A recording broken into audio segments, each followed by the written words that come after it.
Hi mga sayang, so mayong adlaw sa iyong sanan. For today's video mga sayang, so pumunta kami dito sa Mall of Asia para mag-shopping para sa aking mga maliliit na apo.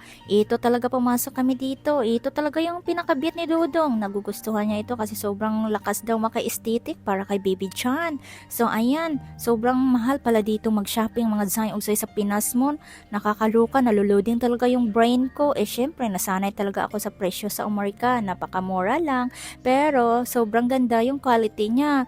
So dito kami pumunta sa third floor dahil dito po yung mga infants. So ayan, ito lahat na bayaran ko sa kay Baby Chan lang yan sa 4 na items. So ito na.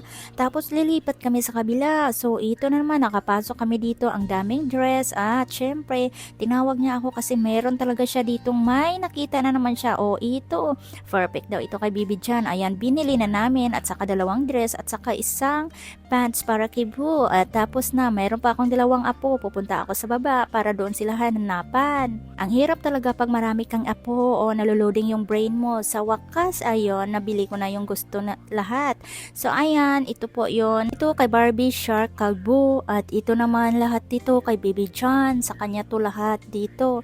Tapos, itong isa kay Aliyah at sa kay Jiko. Yan lang for today's video mga sayog. So, naluloding yung brain ko.